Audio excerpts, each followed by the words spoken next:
तो दोस्तों आज यूनाइटेड नेशन के अंदर एक बहुत बड़ा बखेड़ा खड़ा हो गया, क्योंकि भारत ने आज कुछ ऐसा काम कर दिया है जिससे पश्चिमी देश हैरान हो चुके हैं। क्योंकि पहली बार पश्चिमी देशों ने कोई प्रस्ताव लाया जिसमें रूस और चाइना तो पश्चिमी देशों के खिलाफ चले गए, परंतु रूस और चाइना के साथ भारत ने भी इसी दिशा में अपना कदम उठा दिया और इस प्रस्ताव से दूरी बना ली। अब आप सभी कहोगे कि भारत का चीन तो कट्टर दुश्मन है, तो फिर चीन ने जैसा किया तो पश्चिमी देशों के खिलाफ भारत चीन और रूस के क्लब में क्यों शामिल हो गया। तो इसमें दरअसल भारत का ही एक बड़ा हित छिपा हुआ है। दरअसल आप सभी को यह बता दूं कि ब्रिटेन की तरफ से 2022 में 2669 नाम का एक प्रस्ताव यूनाइटेड नेशन की सुरक्षा परिषद के अंदर लाया जाता है, जिसमें ब्रिटेन का समर्थन पूरे पश्चिमी देशों ने किया और यह प्रस्ताव 12 मतों से पारित हो गया। और इस प्रस्ताव के अंदर पश्चिमी देशों का कहना था कि म्यांमार के अंदर जो तख्ता पलट हुआ है और वहां पर जो लोकतांत्रिक शासन हटके सैन्य शासन लागू हो गया है,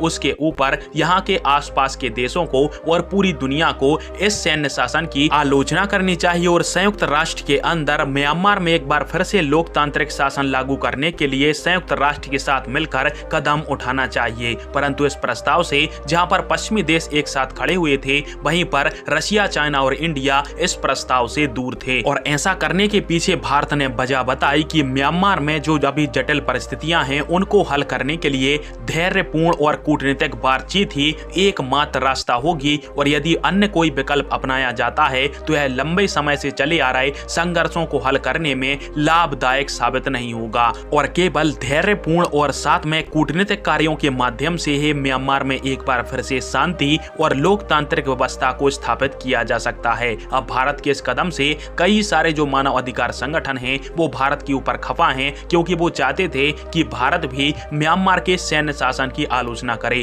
परंतु आप सभी भी जानते हो कि पश्चिमी देश तो केवल यूनाइटेड नेशन में आलोचना करके अपना पल्ला झाड़ लेंगे, परंतु भारत का म्यांमार एक पड़ोसी देश है और जब पड़ोसी देश में कोई भी स्थिति असमंजस की बन जाती है तो दूसरे पड़ोसी पर इसका असर पड़ता ही पड़ता है। इसलिए भारत ने खुलकर म्यांमार के सैन्य शासन की आलोचना नहीं की। और जैसा काम भारत ने किया ठीक वैसा ही काम चाइना और रशिया की तरफ से किया गया है, जिस कारण से एक तरफ पूरे पश्चिमी देश और एक तरफ रशिया, चाइना और इंडिया आ गए। बाकी फिलहाल में आप सभी के इस टॉपिक के अंदर क्या राय है और भारत ने यूएन के अंदर जो किया वो क्या भारत ने सही किया, कमेंट बॉक्स में फिर आप इस दीजिएगा। वीडियो देखने के लिए धन्यवाद। जय हिंद, वंदे मातरम।